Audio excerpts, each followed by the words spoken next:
Here's a wild truth about World War II. The most important weapon the Allies had wasn't a tank or a plane.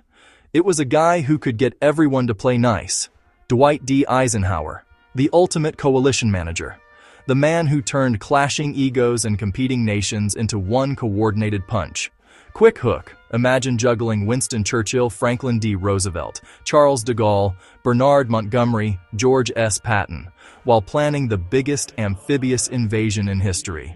That was Ike's Tuesday. Timeline starts. In 1942, the U.S. is in, the stakes are massive, and the Allies pick Eisenhower to run operations in North Africa.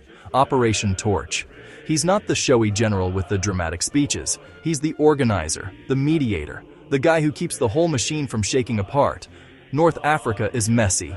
Vichy French forces the British Americans fresh to the fight rival commanders. Ike learns fast. Unify command, simplify orders, keep the politics from wrecking the plan. Torch works. Barely at times, but it works. Next up, Sicily and Italy in 1943. Different terrain, same challenge. Keep the coalition moving. Patton's aggression, Montgomery's Pride de Gaulle drama. What does Ike do? He sets a tone. No rock stars, no freelancing. Strategy first. Then the big job, Supreme Allied Commander for Operation Overlord. The D-Day invasion of Normandy. This is where Eisenhower's superpower shows. He builds CHEF, a combined command that actually functions. British ownership, American ownership, keeps everyone facing the same direction. The weather looks awful.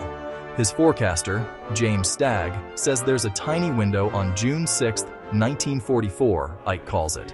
He even writes a note accepting full blame if the landings fail. That note stays in his wallet. He never needs it.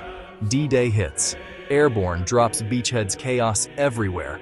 Ike's goal isn't perfection, it's momentum. He pushes for a lodgment, then a breakout. Operation Cobra. When the front stalls in hedgerows, he backs innovations. Bombing corridors, new tactics, and keeps the coalition synced. There's tension. Montgomery wants a single, massive thrust. Ike favors a broad front strategy. Multiple pushes grind the Germans, stretch their logistics. Market Garden in September 44 tries Montgomery's bold idea.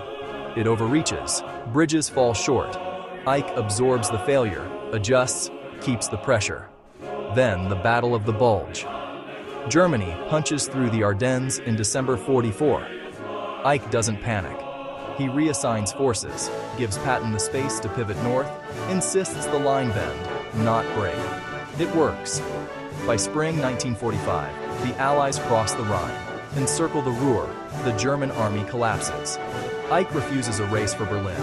He prioritizes casualties, logistics, and the political reality of the Soviet front. On May 7, 1945, Germany surrenders at Reims, Eisenhower's HQ. Eisenhower visits the camps.